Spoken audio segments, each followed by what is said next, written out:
पिछला सेशन में अगर आपको याद हो तो हम ये बात बताए थे कि जो विजयनगर और बहमनी साम्राज्य है दोनों एक दूसरे का कट्टर दुश्मन था, दोनों एक दूसरे का कट्टर दुश्मन था और दोनों हमेशा आपस में लड़ते झगड़ते रहता था। और जो दोनों आपस में हमेशा लड़ते झगड़ते रहता था उसका कारण कृष्णा गोदावरी डेल्टा क्षेत्र, मराठावाड़ प्रदेश और रायचूर दोआब या तुंगभद्रा दोआब, जो भी कहना है आप अपना कहिए, ठीक है। ये तीन क्षेत्र को लेकर लड़ते झगड़ते रहता था। तो जो विजयनगर और बहमनी साम्राज्य के बीच संघर्ष की शुरुआत हुई थी वह मोहम्मद शाह प्रथम के शासनकाल में, मोहम्मद शाह प्रथम के शासनकाल में हुई थी। और विजयनगर और बहमनी साम्राज्य के बीच संघर्ष के दौरान ही पहली बार बारूद का प्रयोग किया गया था, बारूद का प्रयोग किया गया था और इसने एक नई क्रांति को पैदा की। युद्ध या आक्रमण की स्थिति में युद्ध होने पर बारूद का प्रयोग अपने आप में एक क्रांतिकारी कदम था और इसी के बाद जो है युद्ध सब में बारूद का गोला बारूद तोपखाने का प्रयोग जो है होना आपको प्रारंभ हो गया।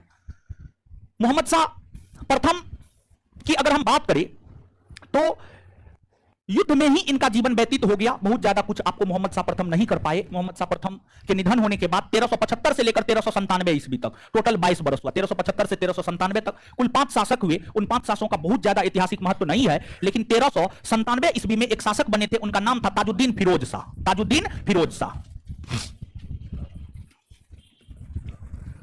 जो ताजुद्दीन फिरोज शाह है इनका शासनकाल है 1397 से लेकर 1422। ताजुद्दीन फिरोज शाह इनका शासनकाल है 1397 से 1422। और ध्यान दीजिएगा इन शासकों के शासनकाल को याद रखना एकदम जरूरी नहीं है, हम आपको एकदम अवगत करवाए हैं कि शासक के शासनकाल को याद रखना है। जैसे कृष्णदेव राय के शासनकाल को याद रखना है तो हम आपको बताए थे कि कृष्णदेव राय के शासनकाल को आपको याद रखना है। जो याद नहीं रखना है, इतिहास में इतना अधिक डाटा है कि जो है हर डाटा को याद रखना पॉसिबल नहीं है और हर डाटा याद रखना जरूरी भी नहीं है, समझिए दोनों चीज है। तो इस सब शासक के शासनकाल को याद रखने एकदम कतई कोई आवश्यकता नहीं है, ना कभी पूछा है ना कभी पूछेगा, हम तो ऐसे बता दिए वो अलग बात है। ताजुद्दीन फिरोज शाह, जो ताजुद्दीन फिरोज शाह है इनका ही संघर्ष देवराय प्रथम के साथ हुआ था, इनका ही संघर्ष देवराय प्रथम के साथ हुआ था और इन्होंने देवराय प्रथम को पराजित किया, लेकिन इसके बावजूद इन्होंने देवराय प्रथम के साम्राज्य को किसी भी प्रकार का कोई क्षति नहीं पहुंचाई। आप याद कीजिए देवराय प्रथम का शासनकाल 1406 से 1422, 1406 से 1422 देवराय प्रथम का शासनकाल है और ताजुद्दीन फिरोज शाह का 1397 से 1422, दोनों का शासनकाल इंटरसेक्ट नहीं कर रहा है, एकदम कर रहा है, समझ गए। तो ताजुद्दीन फिरोज शाह का संघर्ष विजयनगर साम्राज्य के शासक देवराय प्रथम के साथ हुआ जिसमें इन्होंने देवराय प्रथम को पराजित किया, लेकिन इसके बावजूद विजयनगर साम्राज्य को कोई क्षति नहीं पहुंचाया क्योंकि विजयनगर और बहमनी साम्राज्य के बीच जो है वैवाहिक संबंध स्थापित हो गए थे। और इन्होंने ही भीमा नदी के तट पर, दक्षिण भारत में भीमा नदी के तट पर फिरोजाबाद नामक नगर को बसाया था, फिरोजाबाद नामक नगर को जो है इन्होंने बसाया था। और ध्यान दीजिएगा यहां पर एक फिरोजाबाद दिल्ली में है और एक फिरोजाबाद दक्षिण भारत में है, महाराष्ट्र के क्षेत्र में है। तो जो दिल्ली में फिरोजाबाद है उसको बसाया था फिरोज शाह तुगलक और जो दक्षिण भारत में भीमा नदी के तट पर है उसको बसाया है ताजुद्दीन फिरोज शाह। तो दोनों अलग अलग बात है। देखिए जब इनके विषय में पूछना होता है ना तो क्वेश्चन में स्पष्ट कर देता है कि भीमा नदी के तट पर फिरोजाबाद को किसने बसाया है, तो भीमा नदी के तट पर फिरोजाबाद को ताजुद्दीन फिरोज शाह ने, भीमा नदी के तट पर फिरोजाबाद को ताजुद्दीन फिरोज शाह ने बसाया है। ताजुद्दीन फिरोज शाह के बाद अगले शासक बने आपको शिहाबुद्दीन अहमद, शिहाबुद्दीन अहमद, शिहाबुद्दीन अहमद। और जो शिहाबुद्दीन अहमद है, शिहाबुद्दीन अहमद का शासनकाल है 1422 से लेकर 1436। यह भी याद रखने की कोई आवश्यकता नहीं है। इनके अच्छे स्वभाव के कारण, मिलनसार व्यक्ति था, समझ गए, इनके अच्छे स्वभाव के कारण इन्हें संत अहमद कहा गया है या बली अहमद कहा गया है, संत अहमद या बली अहमद कहा गया है। और शिहाबुद्दीन अहमद की अगर हम बात करें तो इनका संबंध जो है दक्षिण भारत के एक महान संत गेसु दराज के साथ था, गेसु दराज के साथ इनका बेहतर संबंध था। और गेसु दराज ने मिराज उल आस्किनी नामक ग्रंथ की रचना की है और जो मिराज उल आस्किनी नामक ग्रंथ है यह एक उर्दू की पुस्तक है, उर्दू की पुस्तक है मिराज उल आस्किनी, जिसकी रचना आपको गेसु दराज ने की है। यह बात याद रखना आवश्यक है। देखिए ध्यान दीजिएगा, हम बार बार कहते हैं, शुरू से लेकर अंतिम तक हम आपको कहते रहेंगे कि जो साहित्य है चाहे किसी भी कालीन साहित्य हो, चाहे वह गुप्तकालीन साहित्य हो, मुगलकालीन साहित्य हो, सल्तनत कालीन साहित्य हो या विजयनगर कालीन साहित्य हो या बहमनी कालीन साहित्य हो, साहित्य को याद रखना आवश्यक है। साहित्य से प्रश्न पूछा जाता है, अभी तक पूछा गया है, आगे भी पूछा जाएगा। तो शिहाबुद्दीन अहमद को संत अहमद कहा जाता था, गेसु दराज के साथ इनका बेहतर संबंध था। गेसु दराज ने मिराज उल आस्किनी नामक ग्रंथ की रचना की है। शिहाबुद्दीन अहमद के बाद अगले शासक बने अलाउद्दीन आलम द्वितीय, सॉरी अलाउद्दीन अहमद द्वितीय, सॉरी अलाउद्दीन अहमद द्वितीय, हाँ अलाउद्दीन अहमद द्वितीय, अलाउद्दीन अहमद द्वितीय। देखिए जो अलाउद्दीन अहमद द्वितीय है, इनके समय बहमनी साम्राज्य की सेवा में महमूद गवा आया, महमूद गवा आया। और बहमनी साम्राज्य के वास्तविक तौर पर, बहमनी साम्राज्य का वास्तविक तौर पर अगर किसी ने उत्थान किया है, अगर किसी ने विकास किया है तो वह महमूद गवा ने किया है। बहमनी साम्राज्य अपने उत्थान के लिए महमूद गवा का ऋणी है। बहमनी साम्राज्य अपने उत्थान के लिए, जैसे विजयनगर साम्राज्य अपने उत्थान के लिए कृष्णदेव राय का ऋणी है, उसी प्रकार से बहमनी साम्राज्य अपने उत्थान के लिए महमूद गवा का ऋणी है। और अलाउद्दीन अहमद द्वितीय के शासनकाल में ही जो है आपको महमूद गवा बहमनी साम्राज्य की सेवा में शामिल हुआ और धीरे धीरे अपनी योग्यता के बल पर जो है सर्वश्रेष्ठ पद को प्राप्त किया और बहमनी साम्राज्य में शासन प्रशासन महमूद गवा के द्वारा ही चलाया जाने लगा। एक समय ऐसा आया जब पूरा का पूरा करता धरता जो है आपको महमूद गवा ही हुआ करता था और महमूद गवा ने ईरान, इराक, मिस्र के साथ पत्र व्यवहार किया, यानी पत्र आदान प्रदान किया, मतलब इन देशों को पत्र लिखा ताकि इन देशों के साथ बहमनी साम्राज्य का व्यापार हो सके। और महमूद गवा के द्वारा जो पत्र व्यवहार किया गया था या पत्र आदान प्रदान किया गया था उसे रिजायुल इंसा कहा जाता है, रिजायुल इंसा कहा जाता है। साथ ही साथ महमूद गवा ने शिक्षा के क्षेत्र में विकास को लेकर बीदर में मदरसा को भी स्थापित किया। बीदर में एक मदरसा यानी स्कूल स्थापित करने का काम जो है आपको महमूद गवा के द्वारा किया गया। महमूद गवा इतना अधिक प्रभावशाली हो गए थे कि जो राजा होते थे, राजा भी उनसे खौफ खाने लगे, राजा भी उनसे डरने लगे। और बहमनी साम्राज्य के एक शासक हुए थे मोहम्मद तृतीय। जो मोहम्मद तृतीय था, मोहम्मद तृतीय के शासनकाल के दौरान ही महमूद गवा को राजद्रोह का आरोप लगाकर उनको फांसी पर लटका दिया गया। और मोहम्मद तृतीय के शासनकाल के दौरान ही बहमनी साम्राज्य की यात्रा पर रूसी यात्री निकितीन आया था। रूसी यात्री निकितीन बहमनी साम्राज्य की यात्रा पर 1470 ईस्वी में मोहम्मद तृतीय के शासनकाल में जो है आपको आया था। बहमनी साम्राज्य का लंबे अवधि तक शासन रहा। बहमनी साम्राज्य की अगर हम बात करें तो बहमनी साम्राज्य के जो अंतिम शासक है, बहमनी साम्राज्य के अंतिम शासक के तौर पर चर्चा मिलता है आपको कलीमुल्लाह का चर्चा मिलता है। और कलीमुल्लाह के शासनकाल के दौरान ही बहमनी साम्राज्य 5 प्रांतों में बट गया था। जो बहमनी साम्राज्य था वह आपको 5 प्रांतों में बट गया, यानी बहमनी साम्राज्य का विभाजन 5 अलग अलग राज्यों में हो गया था। बहमनी साम्राज्य का विभाजन जो 5 अलग अलग राज्यों में हो गया था उसमें एक राज्य बरार बना, दूसरा आपको बीजापुर, तीसरा आपको अहमदनगर, चौथा आपको गोलकुंडा और पांचवा आपको बीदर। बहमनी साम्राज्य के विघटन होने से या बहमनी साम्राज्य के पतन होने से, बहमनी साम्राज्य का जब विघटन हुआ या बहमनी साम्राज्य का जब पतन हुआ तो बहमनी साम्राज्य के स्थान पर ये 5 नए राज्य स्थापित हुए। और ये जो 5 नए राज्य स्थापित हुए हैं इसमें बरार बहमनी साम्राज्य से स्वतंत्र 1484 में हुआ। बरार में इमाद शाही वंश की स्थापना हुई और बरार में इमाद शाही वंश की स्थापना फतह उल्लाह इमाद शाह ने किया। फतह उल्लाह इमाद शाह ने जो है आपको बरार में इमाद शाही वंश के शासन की स्थापना की। फिर आपको बीजापुर बहमनी साम्राज्य से 1489 ईस्वी में स्वतंत्र हुआ और बीजापुर में आदिल शाही वंश के शासन की स्थापना हुई। और इस आदिल शाही वंश के शासन की स्थापना यूसुफ आदिल शाह ने किया। फिर आपको अहमदनगर बहमनी साम्राज्य से स्वतंत्र 1490 ईस्वी में हुआ और जो अहमदनगर है, अहमदनगर में निजाम शाही वंश के शासन की स्थापना हुई। निजाम शाही वंश के शासन की स्थापना हुई और इस निजाम शाही वंश के शासन की स्थापना जो है आपको की गई थी मलिक अहमद के द्वारा की गई थी। फिर आपको आगे गोलकुंडा है। गोलकुंडा में कुतुब शाही वंश के शासन की स्थापना 1512 ईस्वी में कुतुब शाही वंश के शासन की स्थापना हुई थी और कुतुब शाही वंश के शासन की स्थापना जो है आपको कुली कुतुब शाह के द्वारा किया गया था। कुली कुतुब शाह के द्वारा किया गया था। और फिर बाद में जाकर बीदर 1526 ईस्वी में स्वतंत्र हुआ और बीदर में बरीद शाही वंश के शासन की स्थापना हुई। बरीद शाही वंश के शासन की स्थापना हुई और बीदर में बरीद शाही वंश के शासन की स्थापना अमीर अली बरीद ने किया। तो बहमनी साम्राज्य के विघटन होने के बाद ये 5 अलग अलग राज्य बने। इसमें कुछ राज्य महाराष्ट्र में है, कुछ राज्य कर्नाटक में है। समझिए, कुछ राज्य जो है आपको महाराष्ट्र में है और कुछ जो है आपको कर्नाटक में है। तो अलग अलग वर्ष में अलग अलग स्थान पर अलग अलग राजवंश की स्थापना हुई और अलग अलग व्यक्ति ने अलग अलग राजवंश की स्थापना की। और ये जो आपको इमाद शाही वंश या निजाम शाही वंश, आदिल शाही वंश या जो भी वंश है, अगर हम इसको देखें तो ये याद नहीं रहता है सामान्य तौर पर, और ये याद नहीं रहता है स्टूडेंट को, इसलिए ये बात परीक्षा बार बार पूछता है। आप क्वेश्चन बैंक पलट करके देखिएगा, हर परीक्षा में बार बार इसको पूछा गया है। हमको लगता है पता नहीं आपके दरोगा में नहीं पूछा गया है, लेकिन इसको पूछने की काफी अधिक संभावना है। तो बहमनी साम्राज्य में आप किसी भी चीज को याद रखते हैं या नहीं रखते हैं, इसको आप निश्चित तौर पे याद रखिएगा, क्योंकि बहमनी साम्राज्य से अगर प्रश्न आने की संभावना होती है तो सबसे ज्यादा संभावना यहीं से होता है कि यहां से प्रश्न पूछने की पूरी संभावना है। और जब ये पूछता है ना तो आपको जो है सीधा सीधा नहीं पूछता है, बल्कि कूट में देकर के जो है इसको पूछता है, कूट में देकर के इसको पूछता है। एगो याद है दूसरा याद नहीं है तो आपका काम खत्म है, मतलब पूरा का पूरा जो है आपको याद रखना होगा। समझ गए? तो ये आपको बहमनी साम्राज्य हुआ। बहमनी साम्राज्य समय बहुत ज्यादा कुछ नहीं है। इसके बाद जो है, समझ में नहीं आ रहा है सर, समझ में नहीं आ रहा है तो एकदम स्किप कीजिए, ठीक है, मोबाइल बंद कीजिए, आराम से जाके सो जाइए। ये कुमार पंकज कौन है? हाय अमृता कर रहा है। अच्छा, क्या है कुमार पंकज जी? इसका पता कीजिए तो। सौरभ कुमार भारती का भी पता कीजिए। बाबू सोना कर रहा है।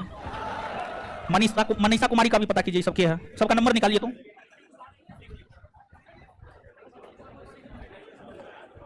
तो YouTube बना दिया है। YouTube पे नहीं होता है, YouTube पे जो है टीचर पढ़ा रहा है, कमेंट सेक्शन में क्या खाई, क्या पहनी, क्या ओढ़ी, सब पता कीजिए। ये सबका नंबर निकाल करके हमको दीजिए, हम ये सबसे पूछते हैं।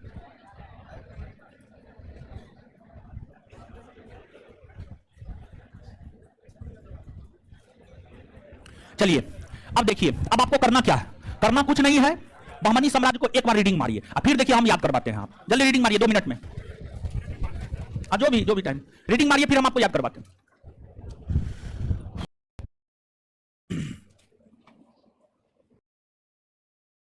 मानव की खरीद बिक्री को बेस बग,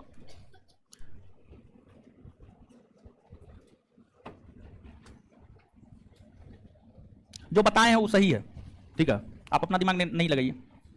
हाँ कर सकते हैं offline test join, test series offline join कर सकते हैं, काहे नहीं, आराम से कर सकते हैं।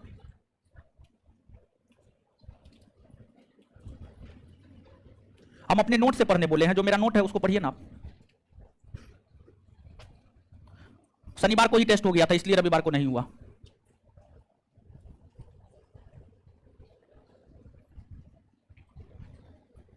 नहीं भी याद कीजिएगा शिखा सिंह तो कोई दिक्कत नहीं है, लेकिन आगे जो है मुगल में कब विलय हुआ ये मुगल में बताएंगे।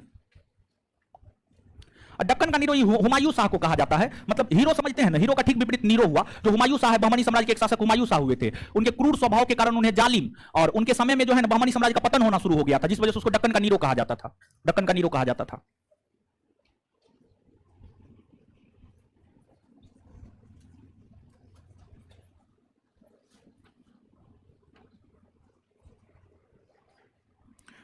अभी जो है जो डेली टेस्ट सीरीज लिखता था और लिखती थी वो सब गायब है अभी, इसलिए नहीं आ रहा है टेलीग्राम पे।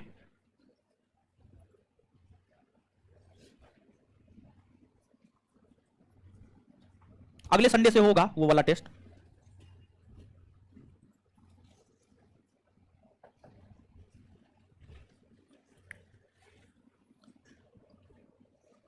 आएगा शुभम जी, जल्दी आएगा।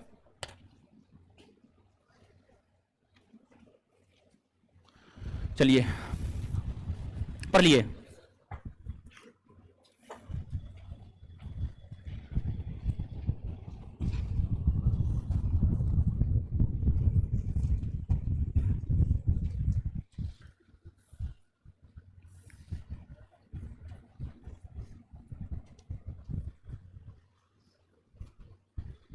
पढ़ लिए हो? आइए अब छोड़िए किताब, छोड़िए अब किताब कॉपी छोड़िए, अब आइए मेरे साथ याद कीजिए, ठीक है, बिना बोर्ड पे देखे हुए। बहमनी साम्राज्य की स्थापना कब हुई है? 1347। बहमनी साम्राज्य की स्थापना कब हुई है? किसने किया? हसन गंगू हिंदुओं से जजिया कर लिया, हिंदुओं से जजिया कर लिया था। हसन गंगू का उत्तराधिकारी कौन बना? मोहम्मद शाह। विजयनगर बहमनी साम्राज्य के बीच जब संघर्ष की शुरुआत हुई तो बहमनी साम्राज्य के शासक कौन थे? मोहम्मद शाह। इसके बाद आगे बताइएगा, पहली बार बारूद का प्रयोग किस दो साम्राज्य के बीच संघर्ष के दौरान? विजयनगर और बहमनी साम्राज्य के बीच हुआ। और इसके बाद आगे बताइएगा कि विजयनगर साम्राज्य के किस शासक ने भीमा नदी के तट पर फिरोजाबाद नामक शहर को बसाया था? ताजुद्दीन फिरोज शाह। ताजुद्दीन। बहमनी साम्राज्य के किस शासक ने भीमा नदी के तट पर फिरोजाबाद नामक नगर को बसाया था? ताजुद्दीन फिरोज शाह। बहमनी साम्राज्य के किस शासक का घनिष्ठ संबंध गेसु दराज के साथ था? शिहाबुद्दीन अहमद। शिहाबुद्दीन। बहमनी साम्राज्य के किस सुल्तान का संबंध जो है गेसु दराज के साथ था? शिहाबुद्दीन अहमद। मिराज उल आस्किनी किसकी रचना? गेसु दराज। मिराज उल आस्किनी किसकी रचना? गेसु दराज। जालिम और दक्कन का नीरो किसे कहा जाता? हुमायूं शाह। देखिए इतिहास में 3 गो हुमायूं हुआ है मुख्य तौर पर। एगो जो है आपको तुगलक वंश में हुमायूं हुआ है, एगो बहमनी में, एगो मुगल में। तीनों हुमायूं अलग अलग है, समझे? तीनों हुमायूं अलग अलग है, समझ गए? तो अब देखिएगा एक बार फिर से बताइएगा, दक्कन का नीरो और जालिम किसे कहा जाता? हुमायूं शाह, हुमायूं शाह। बहमनी साम्राज्य की यात्रा पर एक रूसी यात्री आया था, उसका क्या नाम, क्या नाम था, निकितिन। क्या नाम था, बहमनी साम्राज्य की यात्रा पर एक रूसी यात्री आया था, उसका क्या नाम, निकितिन। निकितिन किसके समय आया था, मोहम्मद तृतीय, मोहम्मद तृतीय। निकितिन किसके समय आया था, मोहम्मद तृतीय। चलिए इसके बाद बहमनी साम्राज्य के अंतिम शासक कौन हुए, कलीमुल्लाह। बहमनी साम्राज्य के अंतिम शासक, अंतिम शासक, बहमनी साम्राज्य के अंतिम शासक। बहमनी साम्राज्य का विघटन होने के बाद बहमनी साम्राज्य कितने प्रांतों में, कितने प्रांतों में, पहला, दूसरा, तीसरा, चौथा। बरार बहमनी साम्राज्य से स्वतंत्र कब हुआ, बरार में कौन वंश के शासन, बरार में इमाद शाही वंश की स्थापना किसने की, फतहुल्लाह इमाद शाह। बीजापुर कब स्वतंत्र हुआ, बीजापुर में कौन वंश के शासन, बीजापुर में आदिल शाही वंश के शासन की स्थापना किसने किया। अहमदनगर कब स्वतंत्र हुआ, अहमदनगर में कौन वंश, अहमदनगर में निजाम शाही वंश की स्थापना किसने की, अहमदनगर में निजाम शाही वंश की स्थापना किस। गोलकुंडा कब स्वतंत्र हुआ, गोलकुंडा में कौन वंश, गोलकुंडा में कुतुब शाही वंश की स्थापना किसने की, गोलकुंडा में कुतुब शाही वंश की स्थापना। बीदर कब स्वतंत्र, बीदर में कौन सा वंश, बीदर में बरीद शाही वंश की स्थापना किसने की, बीदर में बरीद शाही वंश की स्थापना। बात क्लियर है, एक बार फिर से। बरार में इमाद शाही वंश की स्थापना, बीजापुर में आदिल शाही वंश की स्थापना, अहमदनगर में निजाम शाही वंश की, गोलकुंडा में कुतुब शाही वंश की, बीदर में बरीद शाही वंश की, अमीर अली। बात क्लियर है, इतना याद रखिएगा, ठीक है, खत्म हो गया। इसके बाद जो है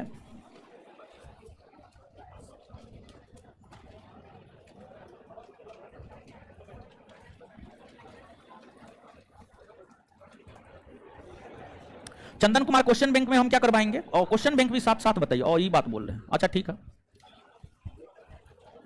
दीपक कुमार, मोहम्मद शाह प्रथम, मोहम्मद शाह प्रथम, चिल्ला चिल्ला करके 20 बार बताए हैं मोहम्मद शाह प्रथम, फिर भी क्वेश्चन पूछ रहे हैं आप।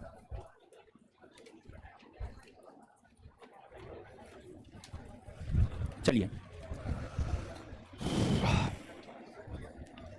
होमवर्क कुछ दिए थे, हाँ होमवर्क पूछते हैं, ठीक है, उठिए उठिए। अरे आप ही को बोल रहे हैं, बकलोल नहीं आप। हाँ हाँ बोलिए, पर क्या आए हैं, यही क्वेश्चन है आपसे।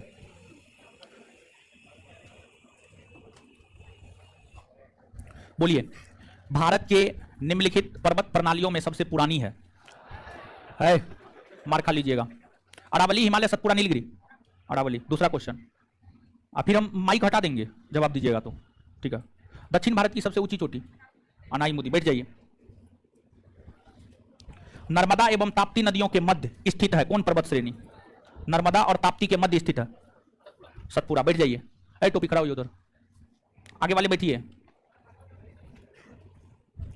सेबराय पहाड़ी कहां अवस्थित है, हाँ कहां है वो, तमिलनाडु। आपके अलावा सब जवाब दिया है।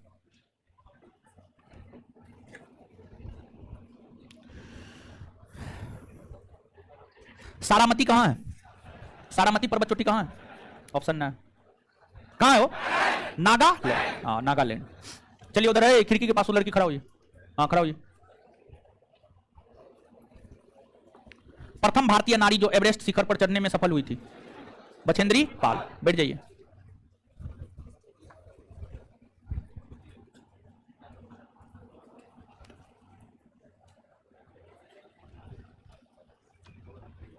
भारत में शांत घाटी किस राज्य में, केरल। बैठ जाइए। कुल्लू घाटी जिन पर्वत श्रेणी के बीच अवस्थित है वह कौन कौन है, खड़ा होइए। कुल्लू घाटी किन दो पर्वत श्रेणियों के बीच स्थित है, धौलाधर और पीर पंजाल। बैठ जाइए। चलिए उधर है हीरो, खड़ा होइए उधर, हाँ। नाथुला दर्रा कौन राज्य में है, सिक्किम में है। हो गया, अब खत्म है आपका। दूसरा, निम्नलिखित दर्रों में से किससे होकर लेह जाने का मार्ग है, जो जिला। बैठ जाइए। इधर खड़ा हो जाइए, खड़ा हो जाइए, हाँ। किंगड़ी विंगड़ी नीति माना क्या है, दर्रा है। माना दर्रा कहां है, देवता दर्रा, हिमाचल प्रदेश। बैठ जाइए। चलिए बैठ जाइए अब आप लोग भी। अगला होमवर्क सुनिए। भारत के राज्य और केंद्र शासित प्रदेश, भारत के राज्य और केंद्र शासित प्रदेश, ठीक है। इसमें टोटल कितना क्वेश्चन है, कितना है, 80।